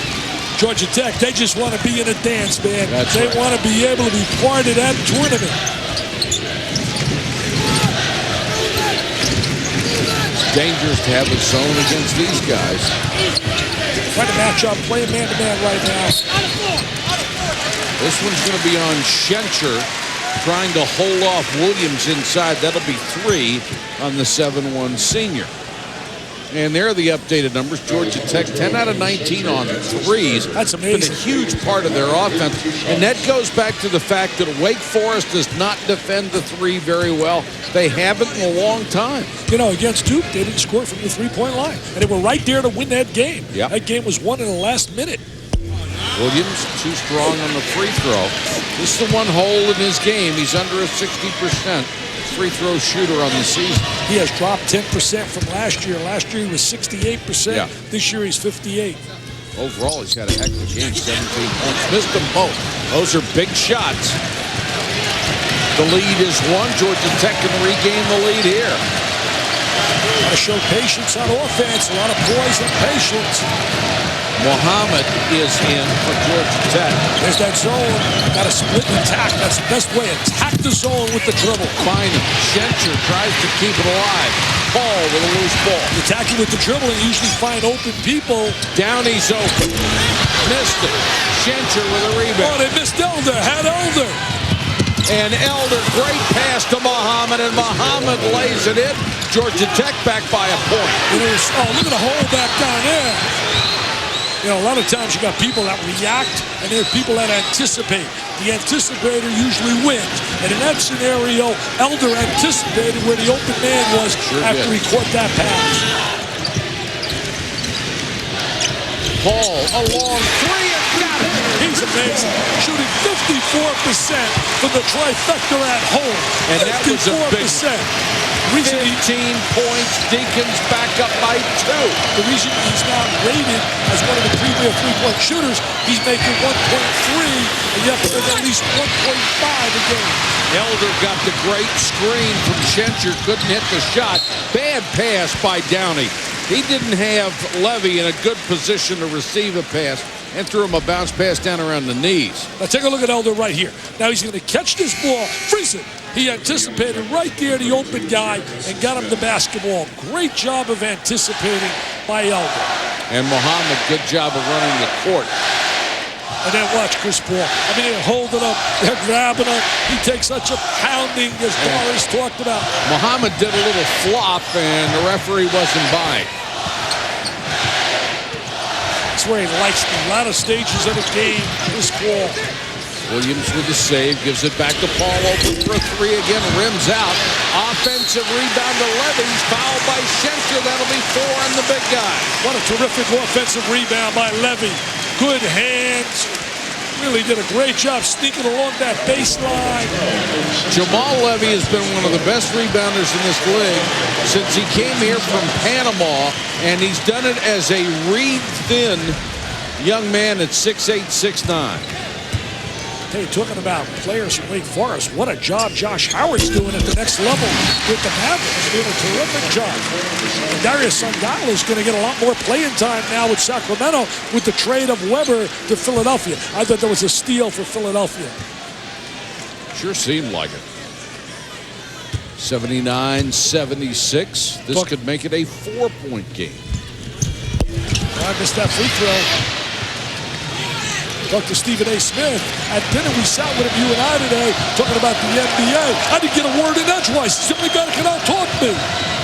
Please, I've never seen you not get in the word edgewise. Find him. Nice drive on the baseline, and he's hammered from behind by Danilus. He really attacks the basket, Bynum. He went 7 for 7 on a free throw line against Miami. Dick won't get in a word here because we're going to commercial. Back in a minute. In the studio, Texas A&M continues to push Oklahoma State, and Antoine Wright continuing his brilliant night. He's got 18, Aggies within 1. It's going on over on ESPN2. And immediately following that game, senior night in Lawrence. Langford, Lee, Miles, and Simeon taking on K-State. 9:05 Eastern.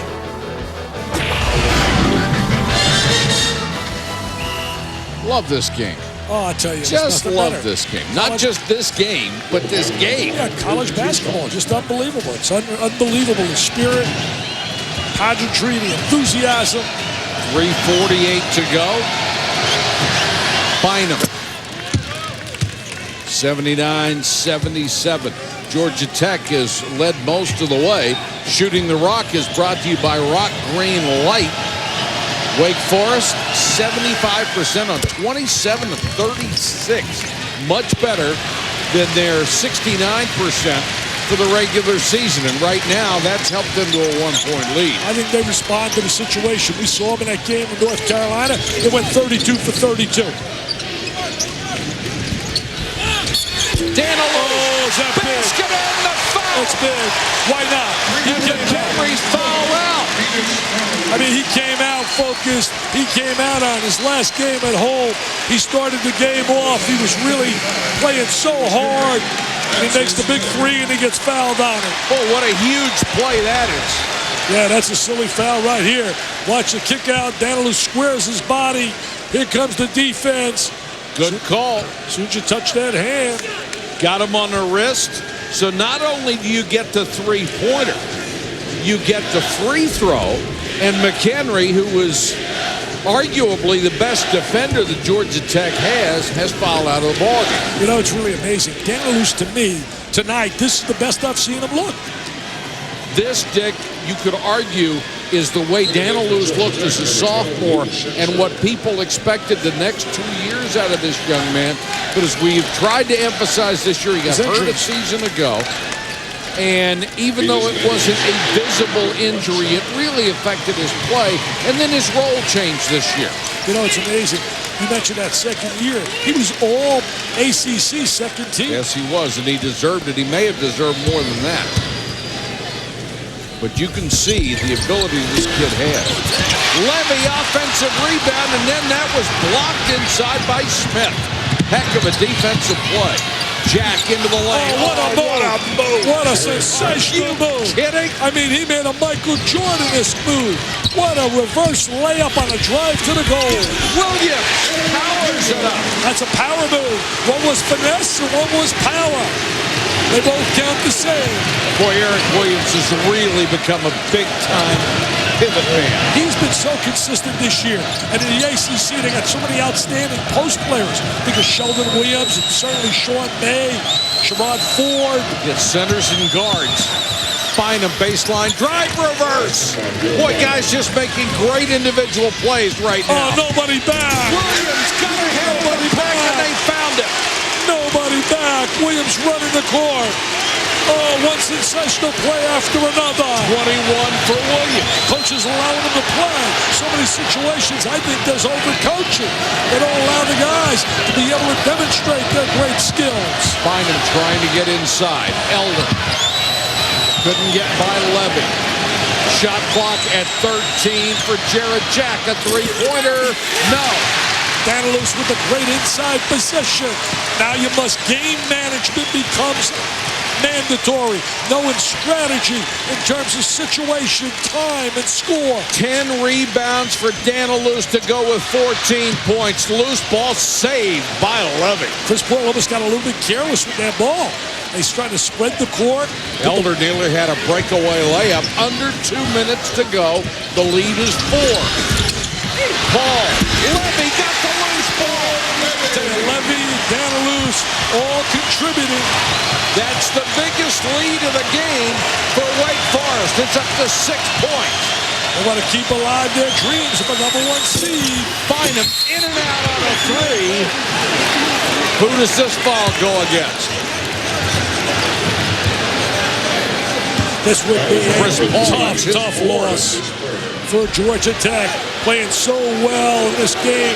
Look at this move. Look at the head fake.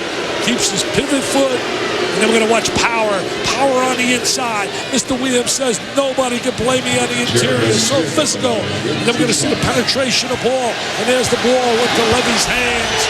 We've seen 4 fouls on Paul. They're saying it's only his 3rd.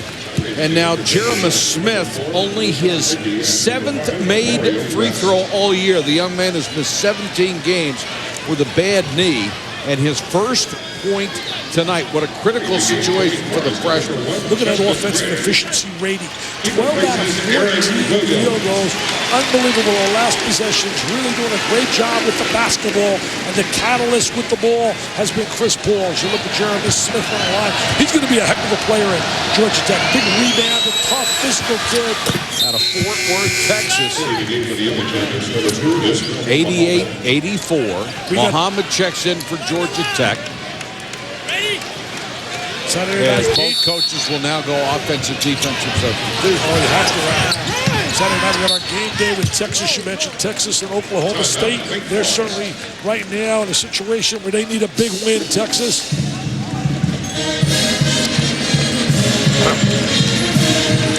If you joined us late, here's what's at stake for these two ball clubs. For Georgia Tech, it's pretty obvious. They are 7-7 in the ACC. You cannot be 7-9 and expect to get in. I mean, that would be largesse from the committee. Oh, I mean, you just would be begging and pleading. Right now, they got to get themselves a big win. As you look at the standings there, 7-7. Miami 7-8 has a date with Duke tomorrow. Maryland and Virginia Tech play each other, sitting at 7-8. And North Carolina State's got 2 to play, and they're at 6-8. The situation is very simple. Georgia Tech, if they were to lose this game, must beat Clemson. And Clemson is no cupcake. That is not going to be an easy game. And then hope that 8-8's good enough, which it should be. Yeah, I think 8-8 would get him in. It's going to be a little nerve-wracking. They probably get one win in the ACC tournament would solidify it. The lead is 4, 1 minute, 23 seconds and counting. They're spreading the court, on a little four corners attack. Trying to get a situation where you can't give help on a basketball. The 3 brilliant guards are in there along with Levy and Danilus. They got an outstanding trio. You watch that trio, it's hard to believe that they were really beaten badly by Illinois. 8 seconds to go. Paul forces it up, did not get the roll. There's Danilus, and he's fouled. What a game he has had. It started early in this game. He came out with energy. He came out with enthusiasm. He came out with excitement, the 3 E's. And Venus Danilus, the senior, playing his last game at home. 16 points, 11 rebounds. He has been brilliant. There he is working on the glass. 56-6 at home during his career, trying to get to 57-6. Ray says, I like it. I tell you, Chris Paul has really tried to make like Phil Ford. He's the game player. For me, I'd pick him stars. Oh, he's been terrific. Oh, there he is. Avis player of the game. Avis player of the game. That must have hurt us, Mike. And he's not done. Got a chance here to make it a 7-point game and tie his season high, and does. They were down 11 in the second half. Showed some heart to be able to come back. Look at this emotion. Look at the emotion. A senior loving the moment. There he is. Justin Gray says, I love you, big fella. This is a team that will be tough to beat come tournament time. And one of my Final Four teams. Skip Prosser said at the beginning of the season that this could be a magical year and told his players, get lost in the moment. When they have done that, they have been an exceptional basketball team. They are 24-4, and they have lost to quality opponents. There he is on the inside. Danilus early in the game. Reverse layup. Here he is on the offensive boards with the foul. Nobody blocks out. Then he shows his range as a shooter. I love his emotion. I love the fact that he's playing with so much spirit, so much feeling. And that's what college basketball is. Hey, stay tuned. Later you got the NBA also. 6 Wake Forest players in double figures. Does Georgia Tech have anything left? They can't waste any time. And a backdoor cut. Jack. Nice move and that by was Jack. A good play by Levy to let him go and not commit a useless foul as Jarrett Jack went baseline with 43.2. And Jarrett Jack now has 21 points. He's had another tremendous game. Yeah, he really has. And also the people get a treat to see Kansas a little bit later. Kansas certainly with that big trio of seniors. You think about Miles and Langford and Simeon. Let's check in with Doris Burke. Doris. Well, Mike, I talked to Skip Prosser before the game. He said, as soon as bowl season is over, the bubble season begins. He goes, I'm sick of the talk of it. Pressure comes in a variety of ways at this time of the year, whether it's pressure to get a high seed and live up to expectations, or if you're Georgia Tech, pressure to get off the bubble. But, Mike, you just mentioned something. He has said to his guys all season long, let's enjoy the process. Let's not look forward to March. Enjoy it. Don't endure it. They've enjoyed the second half of this basketball game, guys. They are enjoying it. And I'm going to say to you, as we look right here at the teams that are fighting for a berth on the screen, Doris, Georgia Tech, lose here, beat Clemson, 8-8. You're on the committee, Doris Burke. Are they in? I got to believe it's competitive as the ACC is. And Mike Patrick, you and I talked about this earlier, and you said something. In the ACC, it's like they eat their young. It's so competitive. You get in this league, look at the majority of losses in the ACC teams. It comes in conference. Can you punish them from that? That's unfair. Well, I think that's what's going to happen, unfortunately. And Doris, I look back to early in the season when there were 5 ACC teams in the top 9 and 7 in the top 19, and then they started playing each other. And I think it's just unfair because they are beating excellent teams, beating other excellent teams in the same conference, that you would end up being penalized for it. I don't understand that. Well, I have a lot of respect for Bob Bowlesby and the committee, and I really believe they will look at that as you take a look right here. All season long, 7 teams, as you said, Mike. And Dick, in that top 5 in the top 10, that has never happened in college basketball, and I will almost guarantee you will never happen again. I read a column today where the Big East has 6-3 record against the ACC, but that is so misleading. They're going to throw that stat out the window. They won against the bottom. Yeah, they beat the likes of Virginia Tech. St. John's beat them. You got Providence over Virginia. Clemson has 2 of those losses. There isn't one win there over North Carolina, over Duke, over Wake Forest. Enough said. Means nothing. That stat is absolutely meaningless. Still a 2-possession game now. 3 as Justin Gray knocks it home. A dozen points for Gray. They're going to need 3, and Elder with a long one. That one goes over the back support and out of bounds, out to Wake Forest. They've lost some tough games, Georgia Tech, and I think the committee's going to take a look at that. They've had 3 games in a row that they've won on the road coming into this game. And you've got to look at the fact that one of your leaders, a senior, B.J. Elder, who would have arguably been an All-American this year, was out for 10 games as they got into the ACC season. I think what's really impressive here tonight is the way that Wake Forest started to play defense in the second half, and the way they were able to bounce back after being down 11. Finally got the crowd to do it as well as you take a look at the score here at halftime. And Dick, you'll appreciate this as a coach. It will give Skip Prosser something to use by saying, see, when you want to, you can play defense. So you got to have some more want to. Yeah, you got to play it consistently. You have to be able to do it consistently.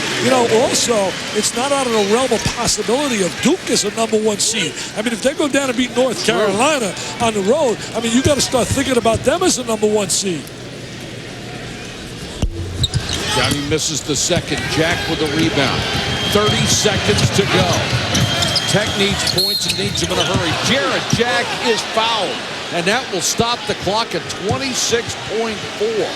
NBA Nation coming up next. They do a great job in the NBA in terms of you want great athletes. What athletes? I think they're the best athletes of them all. On ESPN2, you got to look at Kansas. You got all the basketball you want. And we start ESPNU on Friday. Jack goes to the line. The junior from Fort Washington, Maryland. I hope people forget the tremendous improvement this kid had, Dick. Yes, As a freshman, he didn't want to shoot. He had no confidence in that shot. He has just improved dramatically and become one of the best point guards in the country. He's a student in the game. He studies, he analyzes, looks at film. There's one thing I don't like about him, though. I'm going to tell you this right now. I don't like the haircut.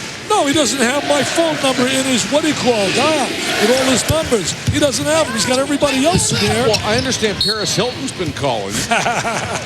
He's got everybody's number. He doesn't have mine. Jared, I tell you, what a classy kid. I hope he and Chris Paul, Raymond Felton, I hope they all come back. Mrs. Jack, let him come back. Well, I hope so.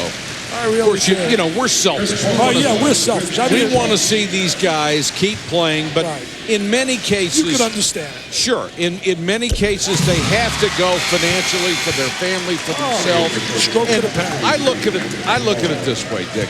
If you're a chemistry major at a university and you have learned enough to get a multi-million-dollar job at a chemical company, You're gone. why wouldn't you leave?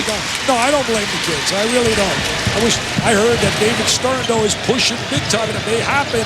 20-year-old age limit. 96-88. Is there a miracle left for Georgia Tech? They need this three. They need Elder. this three. Got They got it. They don't have any timeouts left. This 96-91, they need steals. My And friend, now Bynum will get a foul. they come back and win this game. We got ourselves a heck of a scoop and a heck of a finish. From number 11, Bill Bynum, that's his fourth. Paul Hewitt, I know that stomach's got to churn, but somehow, some way, I feel they're going to get into the tournament. Kansas and Kansas State on ESPN2 right now. Little rock chalk Jayhawk flavor. Kansas State and Kansas going on. If you want to tune over there, we have 11.6 left. We're not asking you to leave. We have seen Right. stranger things. Hey, down at Oklahoma State, where we'll be at Gallagher Iba on Saturday. Mike, have you ever been there? Yes. It is a version of, it's unbelievable. It's like Cameron Indoor Stadium. It's one of the great venues down there. Gallagher Iba, Oklahoma State. I can't wait to get down there. 98-91. Bynum for three. And that'll do it. Paul with a rebound, and Wake Forest, a team that trailed most of the year, or most of the night, has completed an undefeated season. 16-0 at home. They win at 98-91. Currently on ESPN2, Kansas State and Kansas.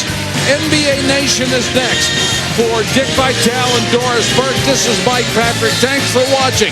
This has been a presentation of ESPN, the worldwide leader in sports. Good night, everybody.